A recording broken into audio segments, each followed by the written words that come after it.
When 6,000 exhausted English soldiers faced 30,000 French knights on a rain-soaked field in northern France, none could predict that the next 4 hours would reshape European warfare forever. This is the story of Agincourt, the battle that shattered an empire. October 1415. Northern France lies under an autumn sky heavy with rain. The English army, what remains of it, stumbles through mud-churned roads, a shadow of the force that landed on French soil months before. King Henry V, just 28 years old, watches his men fall with every mile. Dysentery ravages their ranks. Hunger gnaws at their bellies. Each step toward Calais becomes a fight against death itself. They number barely 6,000 now. Among them, 5,000 are archers, common men with longbows of English hue, peasants and yeomen who have trained since childhood to draw the mighty weapon. The remaining 1,000 are men-at-arms, knights and nobles who still believe in Henry's righteous claim to the French throne. But belief cannot fill empty stomachs. Faith cannot cure the bloody flux that empties their bowels and drains their strength. Behind them, gathering like thunderclouds, comes the flower of French chivalry. 30,000 strong. The greatest army France has assembled in a generation. 3 dukes ride at its head, Jean I of Alençon, Charles I of Orleans, and John the Fearless of Burgundy. Their ranks glitter with the finest armor wealth can buy, plate steel polished to mirror brightness. Their destriers, massive warhorses bred for battle, shake the earth with every hoofbeat. They are France's pride, her invincible sword, and they hunger for English blood. The Constable of France, Charles d'Albret, commands this magnificent host. He has cornered Henry's pitiful army near the village of Agincourt, between 2 forests that narrow the battlefield to a strip of freshly plowed farmland barely 3/4 of a mile wide. The ground, churned by autumn rain, has transformed into a quagmire of mud that sucks at boots and hooves alike. But d'Albret cares nothing for mud. Numbers will carry the day. 3,000 heavy cavalry will crush the English like insects. Thousands more dismounted knights will finish any survivors. Victory is inevitable. Henry knows this. His captains know this. Every man in his army knows this. They should surrender. They should beg for mercy. But Henry V does not surrender. He is the rightful King of England and, by God's will, King of France. If he must die on this miserable field, he will die as a king. The night of October 24 passes in eerie silence. The French camp erupts with laughter, dice games, and drunken boasts. They divide English prisoners before the battle begins, arguing over which nobles will fetch the fattest ransoms. In the English camp, men whisper prayers and write wills by guttering candlelight. Some weep. Others simply stare into the darkness, waiting for dawn and death. October 25 breaks gray and cold. St. Crispin's Day. The rain has stopped, but the damage is done. The battlefield between the villages of Agincourt and Traincourt resembles a sea of churned earth, thick mud that will soon run red. The 2 forests flanking the field create a natural funnel, narrowing as they approach the English position. Henry has chosen his ground with the eye of a master. Here, French numbers mean nothing. Their cavalry cannot spread wide, cannot flank, cannot maneuver. They must charge straight ahead, into the teeth of English arrows. At 11 o'clock in the morning, battle commences. But not by French choice. For 3 hours, both armies have stood facing each other across the mud, neither willing to advance through that terrible ground. Henry makes the decision that will echo through history. Advance, he commands, and the English army moves forward. Not charging, walking. Methodically. 600 yards they march, straight toward the French host. Then they stop, still 400 yards from the enemy. The archers hammer sharpened stakes into the ground, points angled toward the French cavalry. A forest of wooden spikes springs up, a hedge of death. The French cannot tolerate this insult. The English dare approach and then stand there, mocking them with their presence. The cavalry commanders, hot-blooded nobles eager for glory, spur their horses forward. 1,500 mounted knights, the pride of France, thunder across the field. The greatest heavy cavalry in Christendom. Unstoppable. Invincible. Until the arrows begin to fall. Not scattered shots, a storm. A hurricane. 5,000 longbows loose as one. 6 arrows per minute per archer. 30,000 shafts every minute blacken the sky, blotting out the pale sun. The bodkin-tipped arrows, armor-piercing points designed to punch through steel, find their marks with deadly accuracy. Horses scream and fall, throwing riders into the mud. Knights tumble into the muck, their heavy armor transforming from protection to prison. The French cavalry charge collapses. Not breaks, collapses. Horses bolt in terror, trampling their own men. Those riders who reach the English stakes impale their mounts on the wooden points, dying in thrashing heaps of horseflesh and steel.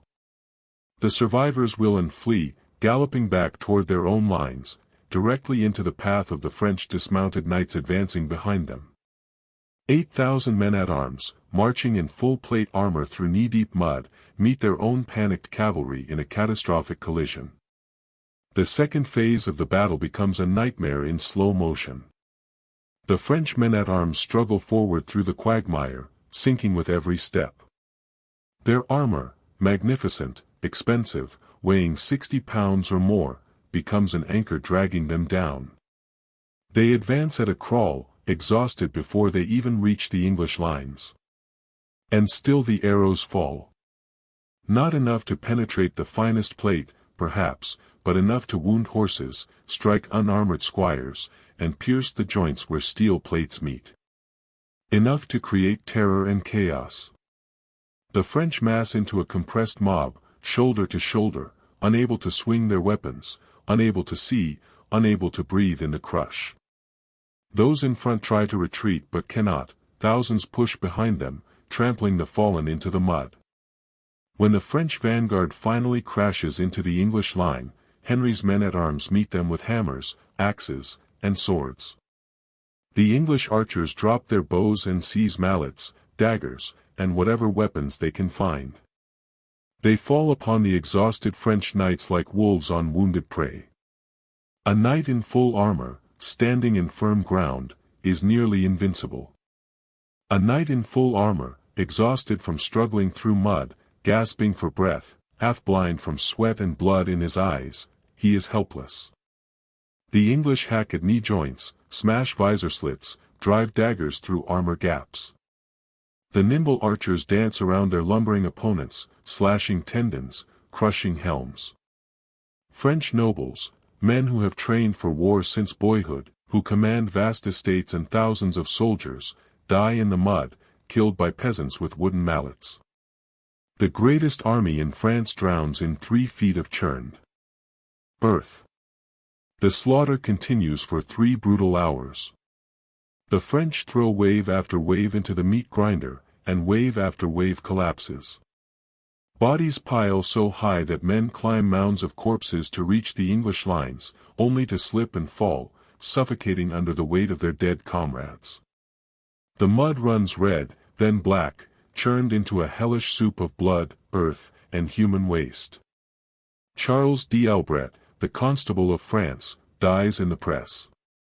Duke Jean of Alençon fights his way to Henry himself, strikes the English king's crown, nearly kills him, then falls beneath English blades. The Duke of Brabant arrives late to the battle, so eager for glory that he cuts holes in a banner to wear as a tunic over his armor. He dies within minutes. Edward, Duke of York, Henry's own cousin, suffocates inside his armor, probably crushed in the melee. But for every English noble who falls, 100 French die. By mid-afternoon, the impossible has occurred. The English hold the field. Thousands of French prisoners, nobles worth enormous ransoms, kneel in the mud, guarded by the few English soldiers who can be spared. And then catastrophe nearly snatches victory from Henry's grasp. A French peasant force attacks the English baggage train a mile behind the lines. Rumors fly that the French third line, still fresh, still mounted, prepares to charge.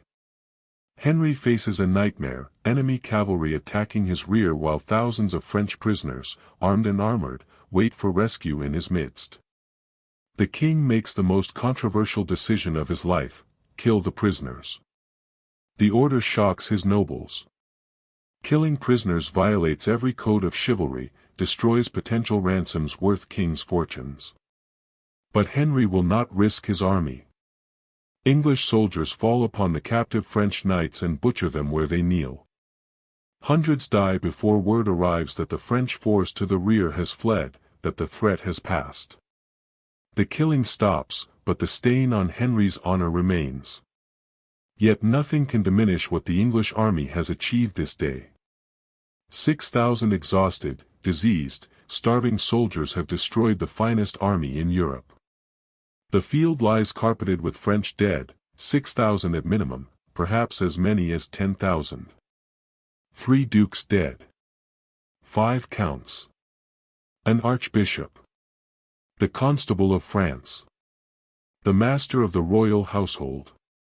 Nearly every great noble family in France mourns a son, a brother, a father today. English casualties: fewer than 400. Less than 1 in 15 of Henry's army has fallen. The Battle of Agincourt does not end the 100 Years' War, 20 years of fighting remain. But it shatters French morale, cripples their military leadership, and establishes Henry V as one of history's great commanders. Within 5 years, the Treaty of Troyes will name Henry heir to the French throne. He will marry Catherine of Valois, daughter of the French king, uniting the crowns of England and France. Only his early death from dysentery in 1422 prevents him from ruling both kingdoms. The battle transforms military thinking across Europe. The age of the mounted knight, centuries of tradition holding cavalry as the supreme battlefield force, begins its long decline. Common foot soldiers with longbows have humbled the flower of chivalry. Warfare will never be the same. For the English, Agincourt becomes legend. William Shakespeare will immortalize it 2 centuries later in Henry V, giving voice to the king's famous speech, "We few, we happy few, we band of brothers." Every St. Crispin's Day, October 25, England remembers her greatest battlefield triumph. The victory burns itself into the English national consciousness, proof that courage, discipline, and superior tactics can triumph over overwhelming odds. For France, Agincourt becomes a wound that never truly heals. The disaster exposes the kingdom's weaknesses, the arrogance of its nobility, the fatal flaw of valuing individual glory over tactical wisdom.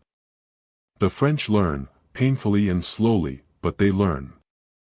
Future French armies will adopt pike formations, hire Swiss mercenaries, develop artillery. They will eventually drive the English from France entirely.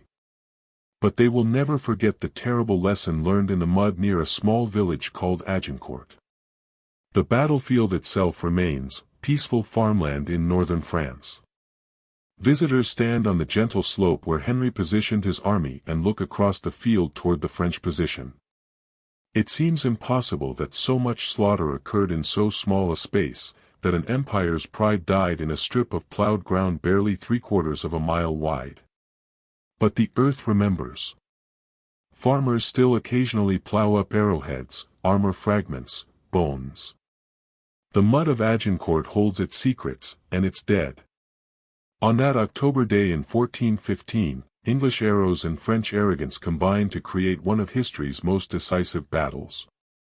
6,000 exhausted soldiers faced an army 5 times their size and emerged victorious through superior tactics, better weapons, and the sheer determination of men who refused to surrender. They achieved the impossible. They won when every law of war said they should die. And still they wrote their names fall. in history with French blood and English courage. What other forgotten battles deserve to be remembered? Not enough to What other penetrate the moments shaped finest our plate, world in perhaps, ways we've forgotten? but enough to wound The horses, past holds strike countless stories of unarmored courage, squires, sacrifice, and pierce the triumph joints where against steel impossible plates odds. meet.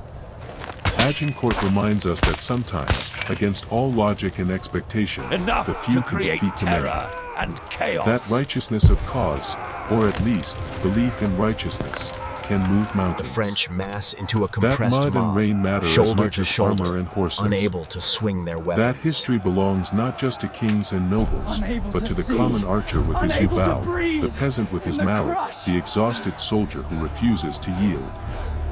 The arrows of Those Agincourt in flew front 6 try to centuries retreat ago. but cannot. Their Thousands echo push still behind resounds them, today. trampling the fallen into the mud.